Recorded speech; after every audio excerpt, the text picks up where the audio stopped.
One example is the famous story of Nestorius, who was declared a heretic at one of the early councils of the churches because he couldn't make it. He couldn't get there in time. His church couldn't send representatives. They're dealing in 3 different languages. He said something, wrote something in one document that was a bit ambiguous about the nature of Christ.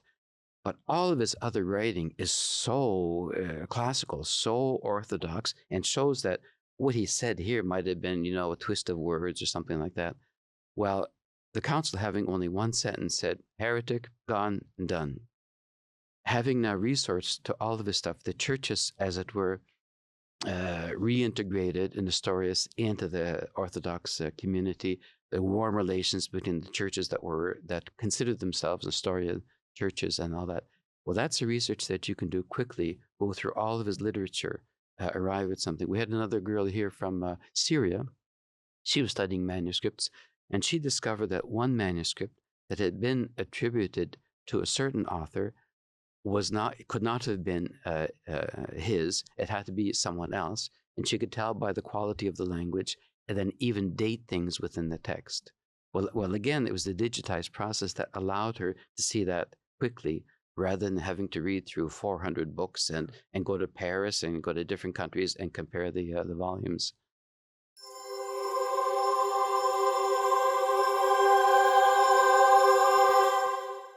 Father David, Matthew, it's a real pleasure to be with you this morning.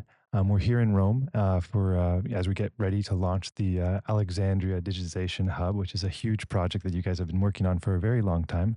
Father David, if I may begin with you, can you share the genesis of that project and your collaboration with Matthew?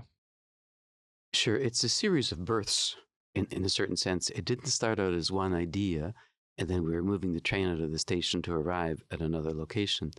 For us, the library of the Orientale, the Pontifical Oriental Institute, is unique in the world. There's no library anywhere that covers all of the Eastern churches. So the Eastern churches, which come out of Constantinople, the first church in Jerusalem is an Eastern church, and so on. So our library covers all of the churches. And when you say it covers all of the churches, it means it covers languages, it covers history, it covers politics. Very often, the first thing that was written down was the Bible in another language, or translated. When missionaries went from one country to another, they had to translate the Bible. They had to structure even the alphabet in different languages. So the Bibles become great sources of language development and structure and all. So we have quite a number of academics, researchers that come to the Orientale to use the library, the resources of the library. We have students. It's basically a graduate school. But the concern was not many can come to Rome for a week or a month and use the resources. Isn't there a way to make these resources more available? And we're talking about a geographical area from Russia to Ethiopia, from southern Italy to southern India. That's where the Eastern churches are. But even Western churches, bishops, scholars are interested in these resources. So my first interest was to digitize the books, get the books online, for our students, our past students, for researchers, for scholars. We could even have a combined thing online of several scholars studying a manuscript. That would be an excellent thing. We have perhaps 500 manuscripts in the library. So that's how it began. And we found some friends and benefactors, much of it through Matthew's help and inspiration. People came here, sent big scanners. People came from New York, experts in digitizing, and began the process of digitizing our own publications. And it was kind of magical. Like in a certain sense, it was simple what they were doing. High density photographs of everything they were digitizing, 600 DPI, we could reduce to PDFs and make them available. But immediately there was the question, it would be nice if these could be researched by word and not just pulling down a book or pulling down an article. So as we went on digitizing, we bought a scanner, we got another scanner, and we had 2 people hired to scan more and more books. And then we were looking initially at one set of software that was being developed that would allow researchers to do research on a manuscript. But it was really with the arrival of AI that transformed our possibilities. So first, getting the text off of a PDF onto a computer language that could be easily researched by word without errors. But then our library has, I don't know if it has 20 or 30 languages in it, ancient languages, modern languages. And so if you want to research something, you want to cross the languages. So we might have the works of John Chrysostom in 4 different languages. And even that has a value for scholars. How do they translate this word into another language? Again, when you look at history, the arguments over the interpretations of the nature of Jesus, of the creeds. A word like person in English, in Italian, sounds pretty straightforward. But the word persona in Greek it can mean the mask that you wear in a play. So is that the best translation to make? So you see the debates of scholars from 1,000, 1,500 years ago trying to deal with these changes. Well, again, to be able to put these things online, to use AI technology so that you're vectorized, you're looking for concepts rather than words in one language. So you take the word nature or person, and conceptually you translate that into all of the languages that are available to the AI program, and you search through the entire library. So the richness for research and for analysis is really quite extraordinary. Wow, that's so inspiring. And then Matthew, when Father David came in with these this goal of digitizing the patrimony of the church and making the content and the books available from the Orientale to the students around the world, what were some of the technical challenges that you faced? Well, I mean, I think when we started the project, we weren't thinking so big as like the patrimony of the church. I mean, that's something that we now are focused more on. But yeah, initially it was just, let's just try and make sure that these resources in the Eastern Church are made more available. And then, there was always the idea that if it worked and we could expand it. There were a bunch of technical challenges. I mean, one is the books themselves. And, Father David can speak more to this than I can. But, many of these books were very different from each other, right? Some had very delicate bindings, some of the more modern books, not so much. Some of them are very large books, some of them are very small. And so, as much as possible, you want the robot to do most of the work here, right? With the arm, which, the robot arm, which turns the pages and does the scanning for you. So we're trying to automate the process as much as possible, kind of reduce the human in the loop, and just to allow us to increase the rate at which we're scanning. But obviously, every time you change the book out, you have to kind of redial in, the robot, so it understands what kind of text it's working with, so it can effectively turn the pages. So I know that was a challenge. And I know that the two lovely women who work in there become something of experts at kind of sizing up books and learning how to dial in the robots. So there's still very much like a collaboration between, the robots and the human beings at this stage. But, the hope is that we'll be able to figure out new ways and deliver kind of new technologies into the hub, which will allow for further and further automation. So we less dependent upon people, in this process, and that will allow us to scan more. So I would say that would be one technical challenge that continues to this day. I will just say that we're starting to look at some interesting approaches. I'm sure some people may have seen some articles about how laser technologies and kind of like CT scanning are being used to kind of see through books, and especially like manuscripts, which are very delicate, right? Which they're afraid to kind of open up for the purposes of scanning. And so there's new technologies on the scene, I think, that show a lot of promise, which would allow us to scan the books without actually having to necessarily open them up and turn the pages, which in some cases could damage them. So I think the future is very bright for digitization.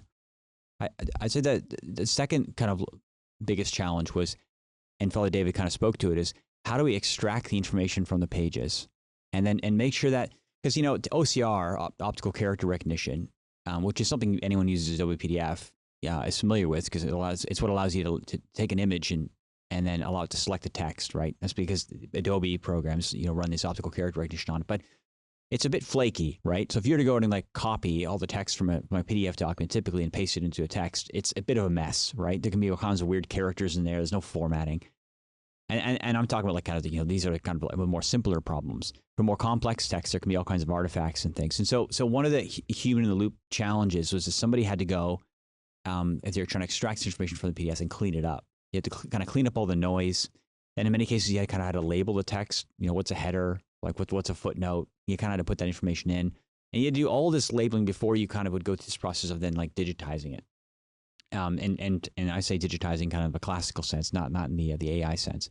And so what we were trying to figure out is there a way that we could run this extraction and basically bring AI into the game so it could actually handle all the cleanup, all the labeling of the text, and then also handle automatically this process of converting it from first to kind of vector embeddings, which kind of makes this text language agnostic for people to query, and then finally to a format called TEI, which is like an archiving standard, which is kind of a rich metadata format. this is all to say that this whole process of figuring this out was something that we felt if we could crack this and have AI do this part of the job, this would allow us to significantly speed up digitization, mainly because there's a lot of scanned content around the world, scanned for archival purposes, but there's never been extraction run on it, which means you couldn't really effectively query it. So if we figured if we focused here on this particular problem, this could allow us to unlock all those PDFs, which is just kind of sitting around for storage purposes. And to date, we've been able to pretty much automate that process. That's extraordinary. And Father David, of course, the library is at the center of the university and the educational programs that their students from around the world are coming. How has this project impacted their studies, like making these texts available for students who, for whatever reason, might not be able to attend class or come to Rome physically? How has this digital documentation interacted with them? And also, where do you see this going? How do you see this impacting their studies in the future? Well, I think one of the things that we had to consider quickly was the pedagogy, because obviously a concern would be plagiarizing, and which is always a concern anyway. But now you can cover your plagiarizing pretty quickly. So one of the concerns of the Vatican, which heads all universities that have a Catholic name on them, are under the general auspices of the Dicastery for Education at the Vatican. And it tries to oversee and promote certain aspects of education. And one that it likes to guarantee is interpersonal stuff, so that not everything is online, not everything is at distance, not everything is through your computer screen, because there is something that a mother communicates to a child that a book on mothering doesn't communicate to a child. So, and questions and answers, that kind of interaction. Well, what this process did was it made it more important to have more meetings between professors and students. So a student would present their doctoral project, their doctoral proposal. And that's a fairly articulate process. They have to have a bibliography and a direction to go. A board of professors sit with the student. They work it out, approve it or change it, whatever. Then the student has to return after the first piece of research and say if the student is writing in Italian and you know the quality of the person's Italian, and now the student is writing like Dante. Knowing the student, you know what's happened. So when you have regular meetings, instead of waiting till the dissertation is finished, you can challenge the student with the content that the student has written. Do you understand what you've written? What are the implications of this? And so you have a more interpersonal focus in the educational process, and the student has to defend, even if they've used whatever AI tools, the student has to defend what he or she has written. So oddly, the technology has improved human communication, which is the last thing we always expect with AI and digitization. Another benefit that it offers is there have been mistakes made academically in the past for clear reasons that can now be researched in a more clear, concise, and quick way. One example is the famous story of Nestorius, who was declared a heretic at one of the early councils of the churches because he couldn't make it. He couldn't get there in time. His church couldn't send representatives. They're dealing in 3 different languages. He said something, wrote something in one document that was a bit ambiguous about the nature of Christ. But all of his other writing is so classical, so orthodox, and shows that what he said here might have been, a twist of words or something like that. Well, the council, having only one sentence, said, heretic, gone and done. Having now resourced to all of his stuff, the churches, as it were, reintegrated Nestorius into the Orthodox community. The warm relations between the churches that considered themselves Nestorian churches and all that. Well, that's a research that you can do quickly, go through all of his literature, arrive at something. We had another girl here from Syria.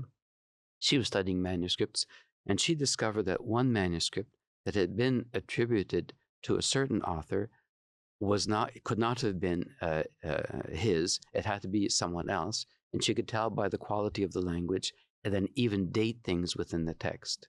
Well, again, it was the digitized process that allowed her to see that quickly, rather than having to read through 400 books and go to Paris and go to different countries and compare the volumes. That's extraordinary. And then Matthew, as we get ready to start to really maximize the hub as the scanners come in and as they start to really, the work comes underway. What is that going to look like? Can you break it down and kind of walk us through those steps? Sure. I mean, so we embarked on this kind of proof of concept. I think it's almost a couple of years now. So we had this kind of robot scanner, we had this kind of high-end manual scanner for more delicate manuscripts, and we really just want to kind of push the technology, see how far we could get with it. And so, I mean, we still think there's a long way for the hardware to go, but certainly the robo scanner is helpful. So we said, okay, so it's working. We need to figure out this whole digitization process, and that's kind of the last year what we've been really working on is how far can we push AI in this whole this whole automated ingestion process. And I think we've got close to cracking it. There's still some work to do, obviously. Father David mentioned to it. I mean, one of the unique challenges in this ingestion work is some of these books have languages which are ancient, right? And so what this means effectively for AI is the AIs are not able to embed them, which is basically kind of convert them to map the text semantically effectively, right? And basically convert it into math that the AIs can read and understand numbers. And that's mainly because embedding models are trained on large corpuses of data, like large language models. And if their training data, the distribution of the training data doesn't consist of large swaths of let's say a particular language, it's just not capable of effectively embedding it. So that's not to say that the AIs are useless at it, that they may still get it 50 or 60% correct because they can look at, the relations between other languages and they kind of make inferences. But there's still a long way to go there. So I think for most of the conventional languages that are spoken today and some of the ancient languages like Latin and Greek, the AI process is still working very effectively. So, and I think that in and of itself is going to be enormously beneficial, considering specifically because the church's historical language has been Latin, so there's a lot written in it. But I think there is an opportunity here to kind of tap into these experts in these ancient languages and help them to kind of develop training data sets so we can kind of train a better embedding model, which is more capable of understanding these languages and therefore mapping them more effectively. So that's a research project that I'm looking forward to embarking, with the Pontifical Universities in Rome. But so the immediate next step is let's get more scanners. Let's just speed this up, right? There's a lot of books here amongst the Pontifical Universities. I mean, the Gregorian and the Orientale and Biblical libraries alone are absolutely massive. So we knew we needed, 2 scanners would not be near enough. So we bought another 5 scanners. So we'll have a bunch of robots in there working away. And I still consider this a kind of a proof of concept. And the idea is that we're going to have a webcam on the studio so people can actually watch the books being scanned and hopefully we'll have an inventory so people can kind of check where their book is in the scanning queue and see when it's going to be scanned. And we think that'll be kind of fun. But the idea is we want to show people what this process consists of and get them excited about it. And I think it's especially exciting because when a book is on the scanner that day, as soon as the scanning job is done, it takes sometimes an hour or two to process all the information. And then it's immediately available to any of the users within Vulgate, or if the book is, if the universities decided they want to open source that information, it can be made available to millions of users through Magisterium AI.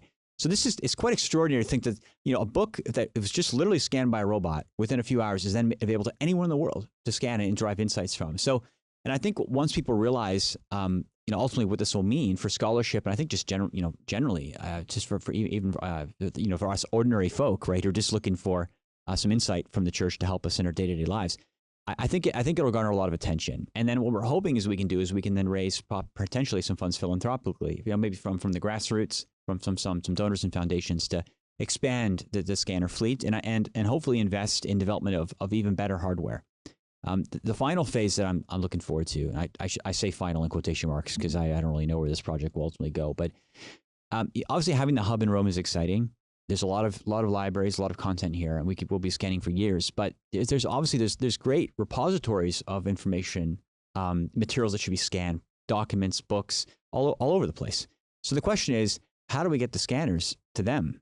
And so one of the things we're looking at now is kind of development of a flying hub, where we kind of build some scanners which are a little bit easier to kind of take apart and reassemble, and that way the scanners can go to the works, and that will allow us to get our hands on more and more.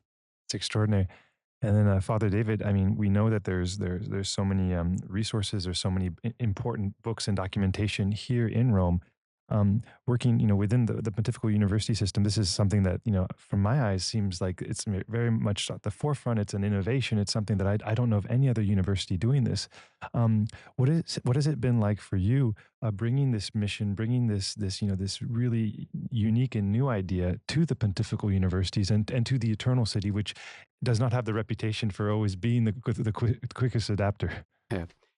Well, it is true. When we were conceiving some aspect of this project, the first books that we were digitizing and how can we access them, I looked around the world, Europe and North America, at big universities that had resources, and nobody had a program that could do anything better than OCR reading of a PDF file, which shocked me. I mean, we're not heavily funded. We don't have $15 billion in reserve that as a lot of universities, bigger universities would have.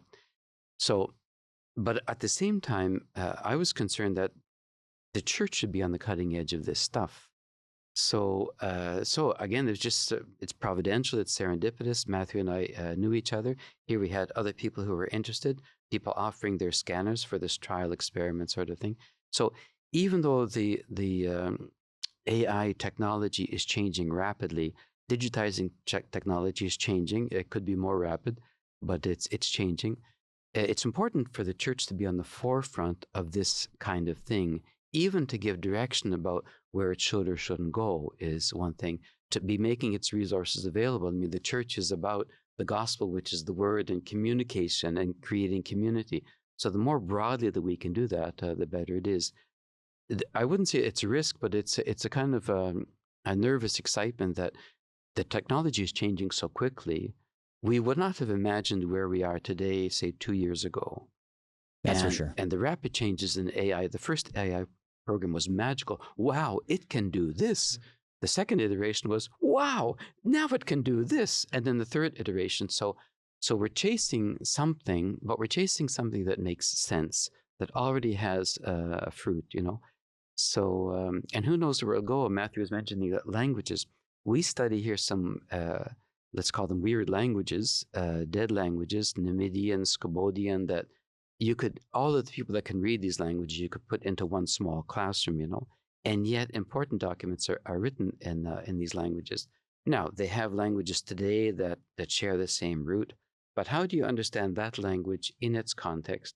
Only through other literature that was written, which is, again, the importance of having not just scripture in that language, but all the other books of politics, of whatever, geography, science, from that language, to understand the connotations that are in the word at the time.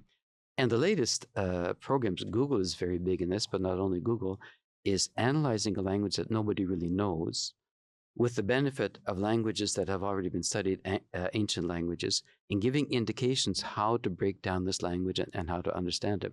So again, even that sort of thing is very informative for the kind of research that we're doing here.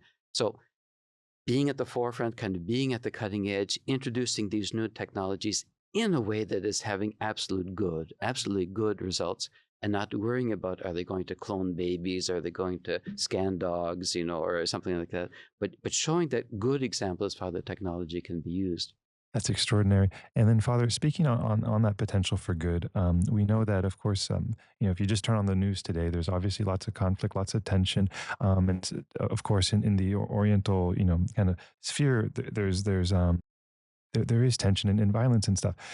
With the AI being able to help with documentation, communication, clearing up, and making evident aspects of translations, traditions, and just making that scholarship available on a global stage, it seems like the potential for ecumenical dialogue, interreligious dialogue, true scholarship across bound it seems like the potential is immense for that. Can you speak a little bit on that importance and how this technology, the scanners, the hub, Magisterium AI, is going to be able to contribute to that? Yeah, it's strong and it's weak at the same time, because a lot of it depends on human beings. So if human beings don't wanna, they won't. If human beings are presented with the truth they don't want to hear, they won't listen. So that's there. But on the other hand, the other aspect is absolutely true. Once it's there in reliable documentation, once it's there in demonstrable fact, once it's there historically, and anybody can look at it and research it, it is harder to get away with a lie. You still can, but it is harder to get away with a lie. And people of goodwill on both sides of an argument will find that. And the example I gave of the churches having come together, this happens, once the ground is clear. But the problem is always human beings, and but again, the opening up the truth, opening up the facts, they become harder and harder to resist when they're broadly available and not just locked in a library. And Father, can you share a little bit on how your students are interacting with these digitized documents? How, maybe in the classroom, or if they're going abroad for a visit, or for an exchange program, how is this digital technology coming into the classroom in a practical sense and helping them on their everyday studies? Yeah, I would say we're still early in that, and obviously the younger generation is much more adept at the technology than the professors who are in the classroom. So I would say right from the beginning, 3 professors were gung ho about it. The other 50, well, and then ironically, COVID came, and then there were major conversions among the other professors when they saw what the technology could do, both the visual technology in the classroom and then the access to books. So I would say it's still in a kind of experimental stage, not in the sense that it's an experiment that we'll reject, but we're learning as we go. And for the professors to learn how to integrate digitized resources into study processes, into textual research and all of that, and affirming or having cautions or challenging students in this or that direction. And again, more and more students wanting to come here to have access to the resources. But we're still at a learning stage of how better to make these things available. For example, one thing that we couldn't do so easily before, we would have to have a conference and bring in a bunch of professors from around the world to study a manuscript. And now they can do that online. They can make a copy of a certain text. All of them can annotate it in their various languages and have this kind of visual discussion over a text online, go back and forth with it. The document is saved with all their annotations, come back to it in a week. So the possibility, that's already there, but the possibilities for enhanced high-end academic research on documents is really, really quite rich. And Father David, can you share a little bit about how you've transformed the Pontifical Oriental Institute, brought new technologies, made recording, digital access to the classrooms? If you could share that for our audience. Mm-hmm. There are funny things with technology. When I was in Canada and I worked with Native people on a reserve in Northern Ontario, and all of a sudden mobile telephones came out. And I grew up in Toronto, and here the irony was that everyone in Toronto had a mobile phone, had a stationary phone at home, and a network of phones in their office. And we were up in the bush and have no way of communicating with one another. You have to drive 2 hours to give a message to someone. And that's where the technology was needed, not in the city, but so it's now everywhere. Well, there is something similar here, is that at universities, I would say generally, but maybe more specifically in Rome, come to us and you can enjoy our resources, which is easier said than done for like 99% of the world. So again, the whole thing of when I came here, there was not much technology in the building. Just in principle, I wanted to have technology, modern technology, in all of the classrooms. And again, I could find some resources to get this done. Again, I would say most of the professors here said, well, if he can do it, okay, we're not going to stand in the way. Let him go ahead and do this. And again, 2 or 3 loved it, saw the advantage of using it. And we were using Google and Google for Education. And the professors who could understand the technology quickly, they enhanced learning for the students right away in the classroom. So we put in television screens. We don't have any overhead projectors anymore, but it's all large screens in the classrooms. We brought in Google technology, microphones and speakers. And if it was a big classroom, we might have 6 sets throughout the classroom. If it was a smaller classroom, there might be 2 sets of speakers and microphones. And again, there was high quality stuff that Google was producing. And then you run into other things that some classrooms had an echo in them. Again, these buildings are of a certain age. One part of the building that we're in was built in the 15th century. So you have to think of how can we retain the architecture and yet update the whole stuff. So there are people around who know this kind of thing. we had 2 classrooms which professors refused in principle ever to use because there was an echo. And we had experts come in and they said, in these 2 classrooms, there's a reverberation of more than 3 seconds. Now, you think about it. The students come from around the world. They're studying in Italian. For a lot of the students, it might be their 5th language. The professors come from around the world. The language that they're instructing in is Italian, and it might be their 3rd or 4th language. So the professor is speaking with an accent. The students are listening with an accent, and there's an echo in the room. So again, we brought in these experts, and it's incredibly inexpensive to do this. And even aesthetically, you can do it well. So we put in sound absorption panels aesthetically on the walls and in the ceiling and changed the lighting a bit. And one professor who said he would never teach in that classroom said, now this is my favorite classroom. I spent half of my life in classrooms. I never said I had a favorite classroom, but now that's even students were reacting to that. So we studied color. We studied light intensity. And so they say 500 lumens per square meter is ideal for study and research. The colors that aid conversation, life, energy are yellows and oranges and reds. So we repainted everything without toxic chemicals in the colors. And again, you could see the difference. So even business technology will talk about creating a space of joy. So I don't know how many students get up and say, oh boy, I'm going to class today, but you do create an environment that is enjoyable to be in.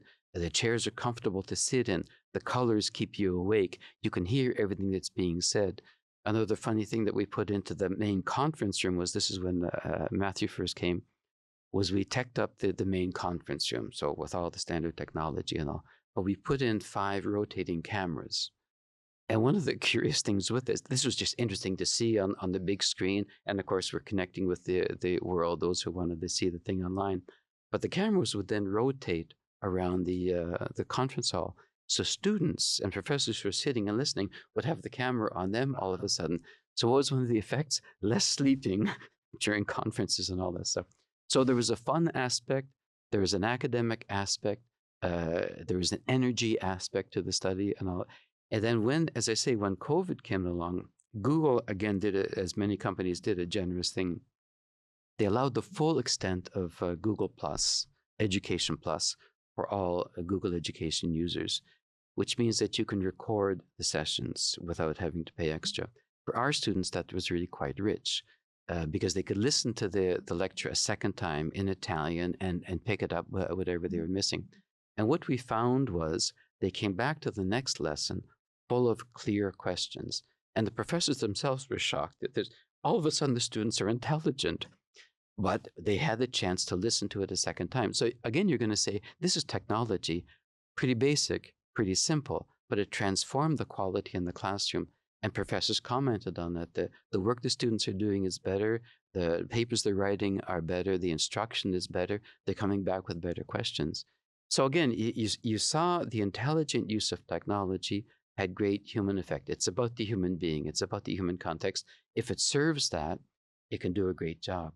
And then it was just step by step from that level of technology, kind of very human quality of technology, to the next step that we're talking about here. So you just see this multiplier effect. And again, as I would say, the church is the group that the church is created for good. It should be on the cutting edge of using this stuff for good, showing others the possibilities that's in the technology. That's so extraordinary. And Matthew, working in the tech sphere and kind of seeing also how quickly this is evolving and hearing from Father David, that these changes are radically transforming in such a positive way the learning environment and the educational format for students from around the world. Where do you see this technology going? I mean, we see, so you guys are digitizing books and bringing that and vectorizing it and making that knowledge base available to the world. What other plans do you have? Where do you see this going in the coming years?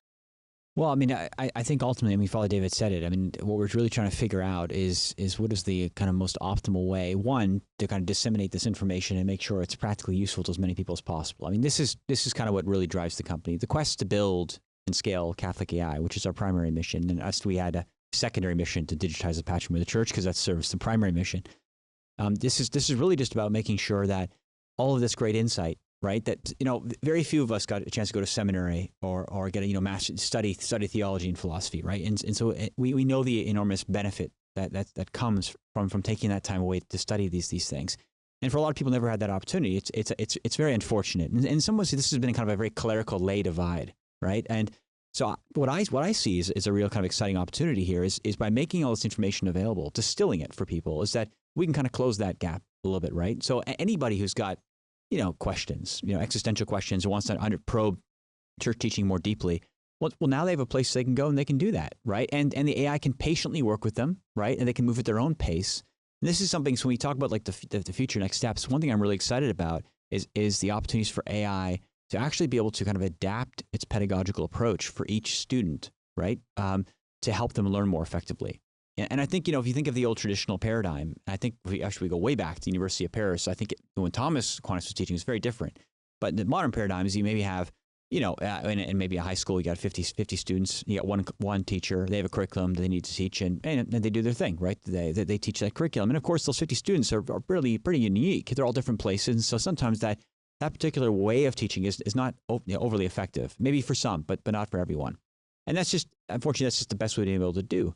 Ideally, I think everyone would prefer that there was a much smaller, teacher to student ratio, right? So they get more personalized education. But how do we do this? It just seems practically ineffective. Well, now with something like AI, we can do one-to-one, right? In principle, if you have a curriculum and you provide the AI access to it and you use something like voice mode, because the student can actually talk to and interact, with the AI, and the AI can actually kind of teach, and based on how the students receiving and being able to, explain the concepts back to the AI, can say, is this working or isn't it working? And if it's not working, it can try, let me try adapting my pedagogical approach until it finds one that works really well. So like there are leaders like Khan Academy, like Sal Khan, who've been demonstrating how this technology can be used to kind of really lift people out of poverty.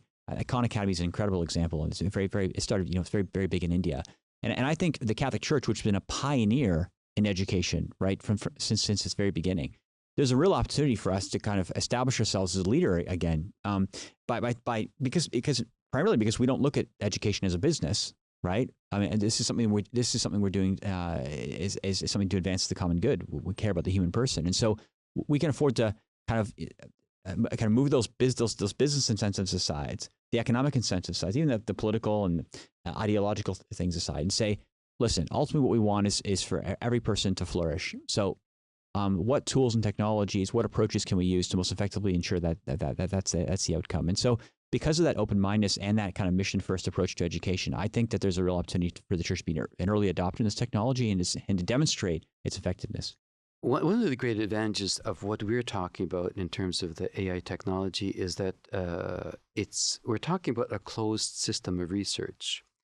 So what do I mean by that? If you're the Magisterium site or the Vulgate site, you're not getting what is Uncle Bob thinking about Jesus now? You're getting the classic text, the teaching of the church, and so it's a reliable source of research. And the second thing is people would worry about, well, if AI is teaching me, am I going to go astray? Well, again, this is a bit the challenge at putting together a thing. But on the other hand, you say, do all of us believe everything that every teacher has told us from the beginning to the end, that no teacher has ever made a mistake? Well, welcome to life. You're going to hear different sides and different opinions, but it's the human being that has to put the pieces together, So there's a challenge for these technologies that we're talking about to make them as reliable, intelligent as possible, to serve human beings, but not to be too preoccupied about is there going to be a mistake here or a mistake there? If I decide to do some weird thing because of something I saw on YouTube, there's something wrong with me. There's not something wrong with the technology, And Father David, how do you see education changing as we continue to progress into the AI era? There's a lot of students, who are, in high school now, kids in college, and they're working on things. They're trying to, secure their future, work towards getting a job. And of course, that landscape is changing. How do you see the role of education, the role of universities changing to guide, to form students, but also to prepare them for what could be an uncertain and somewhat, daunting future, but also one that has the potential, for more time to study, to form, to, all the upside as well? Yeah, I don't know how well universities can do that. there is a certain aspect where universities are reactionary. Something is going on, now we'll study it, and then maybe we can work on a solution. But to prepare in advance for it, we don't know. I don't think universities and schools are best adapted to that. Again, and we don't know what the next 5 years of this technology will bring. Certainly a preoccupation is the job market, what's going to happen with so many jobs, with advances in AI and all this stuff. And one of the classic principles of Catholic education has always been the development of the human being. So it's the full development of the human being. So it's being abreast of what's going on. Is my identity attached to technology, or am I getting too depressed about something that's going on? The creativity of the human being, entering this world with creativity, with energy, looking for new possibilities. It isn't the first time that we're going through kind of a social upheaval. And so it's going to ask for mature people to face this with honesty, to walk through the fears and the preoccupations and the concerns, to maintain a level of justice. And the classic example that the current Pope refers to is Leo XIII. At the height of industrialization, people were losing jobs everywhere. There were no labor laws. You could be forced to work 16 hours a day at 12 years of age and all this. So it took a bit of time to catch up with that, to create the laws, systems, age limits for work and retirement ages and all that. That took most of the 20th century to refine. Pension laws came in the mid 20th century.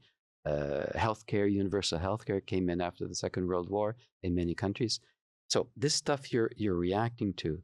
So as best we can prepare the human being for facing the current day without fears, without over concerns or preoccupations of what or might not be, but to enter it with courage and imagination. I think that's the best that we can hope for from education. And I think, this might be an opportunity for us to kind of get back to first principles when it comes to universities, right? I think too much, even Catholic universities have kind of given way to this pressure, right? The purpose of a university today is for you to achieve a degree, right? To get a piece of paper so that you can qualify for a job, right? And then, so you need a job because you need to get a mortgage, right? And then you need to be able to have money in order to put your kids through college, right? And so it's just this kind of cycle. And, but that's not what education is supposed to be about, right? And I think if you look at when I was going through high school, I think probably a lot of people can share this experience. I mean, I didn't spend a lot of time exploring what my true gifts are. I just didn't have much of an imagination for it. I mean, there's some things I liked more than others and stuff, but I didn't spend a lot of time, and certainly I didn't feel in the kind of the classroom environment that we spend a lot of time focusing on. Matthew, let's figure out who you are and what you're good at, right? And so that we can kind of figure out how you can hone those gifts and skills to serve. And that makes sense, right? Especially when you have one teacher for 50 students. You have to be reasonable in your expectations. So, I kind of feel like that the universities can get back to what they're supposed to be doing, which is basically focus on helping people develop.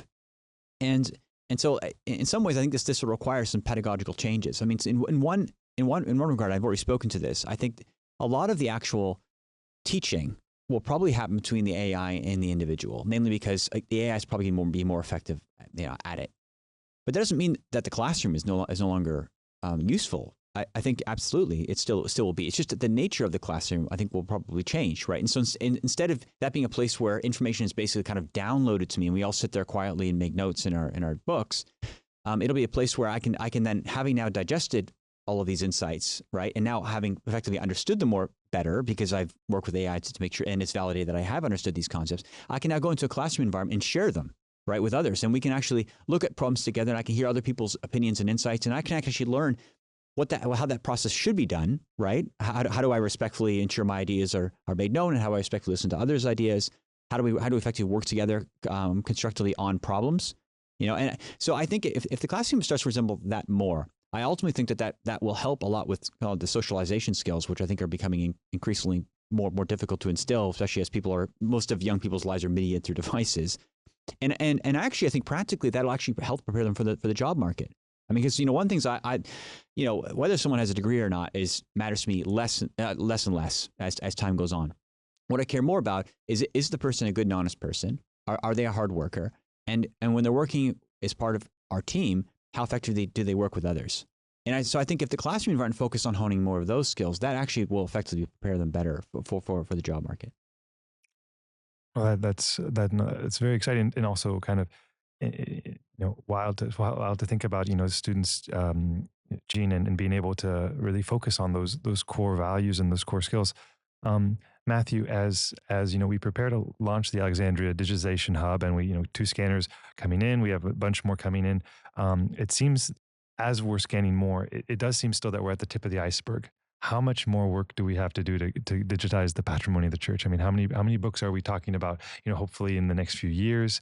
How does that look like? Or, for our audience who wants to keep up to date with that progress?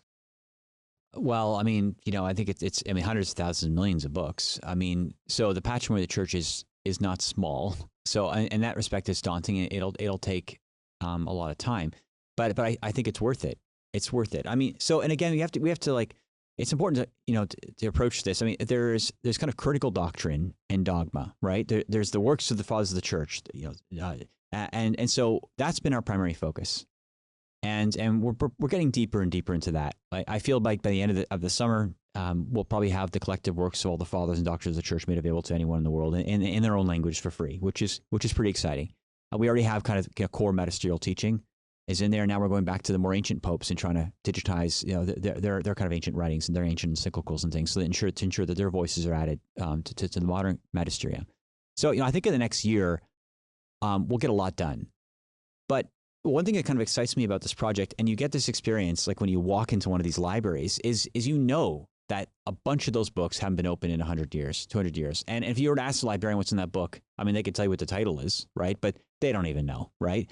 So that to me is exciting, because I think there's probably a lot of brilliant minds, brilliant voices from the past who have a lot to say, even to our contemporary world.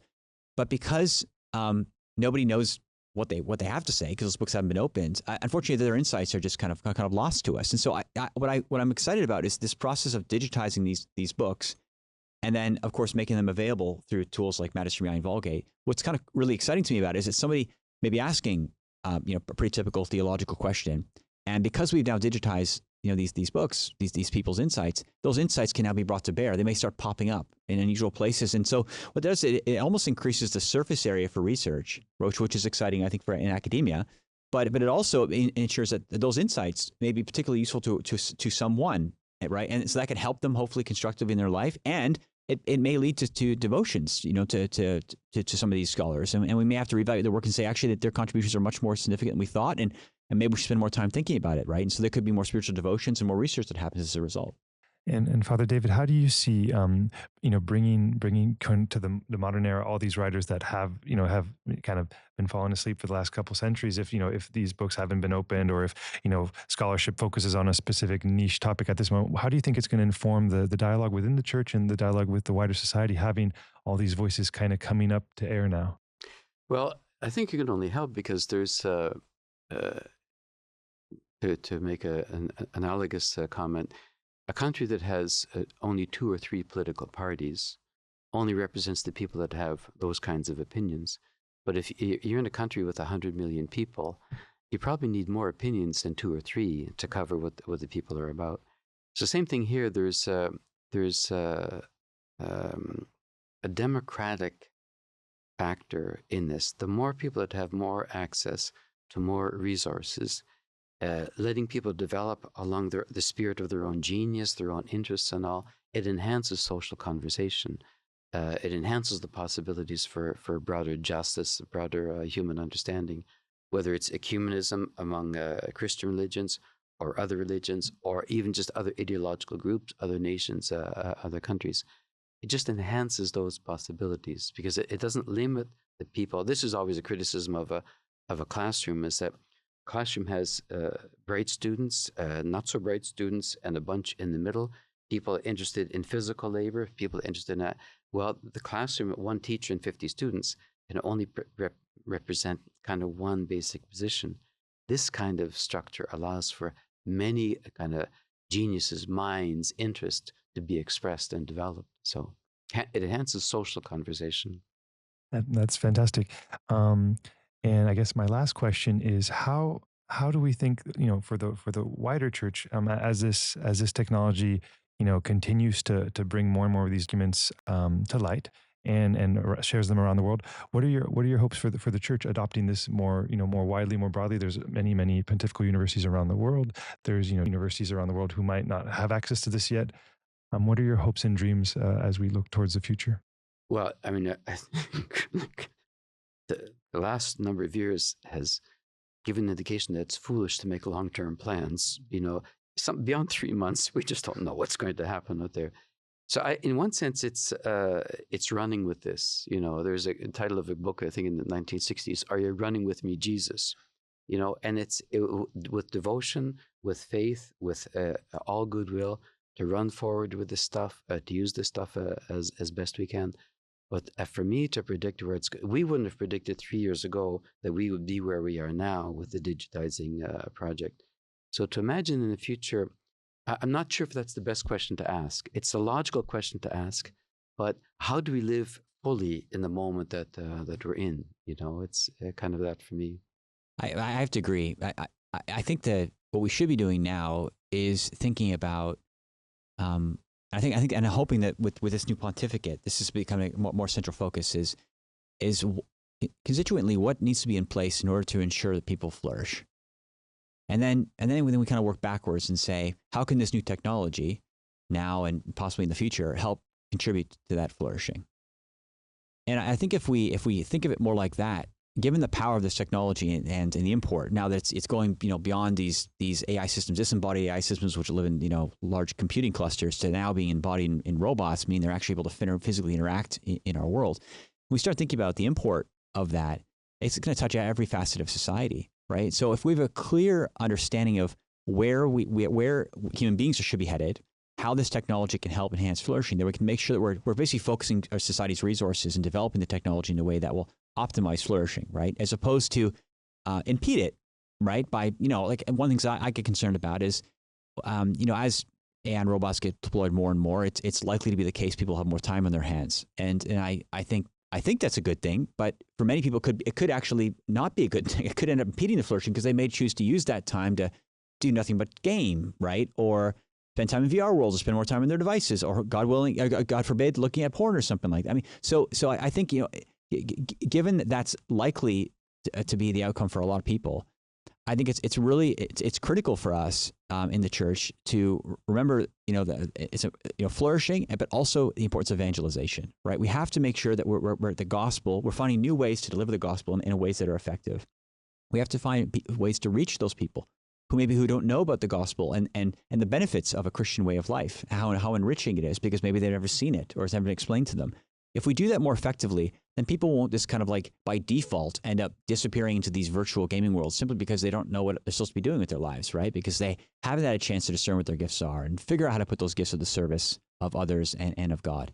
And so this is why I think I spend a real honor and privilege to work with Father David, because being someone who was working technology now, for a good period of time, I get very hopeful about the future of it. But one of the things I get concerned about is just how do I effectively deploy the technology, and how do I even make a case for it? And so when you meet people like Father David who are very open-minded, right, who understand the problems and are willing to try new things out, right, it's exciting because then you get a chance to show people, to demonstrate that that can work. And ironically, maybe this is not entirely maybe fair to say, but I have found in Rome, in particular, seeing is believing. And at least when it comes to like technology and things. And I think so. The more that we can demonstrate the benefits of the technology, people can come, they can see it for themselves, they can interact with it, they can touch with it. I think the more likely it's likely to just scale and be adopted elsewhere. And so that's one of the reasons why I'm so proud of what Father David's done at the Pontifical Oriental Institute, because it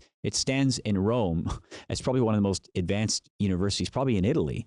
And that was in large part because Father David was just looking at the problems and saying, how do we do this? And anyway, so I'm very encouraged that he's now in a position that he can influence more institutions now. And I'm seeing a lot more other pontifical universities get excited and be more willing to adopt the technology. I think we're going to be seeing great things. Matthew, Father David, thank you so much for this very inspiring conversation. Thank you, Ben. Thank you.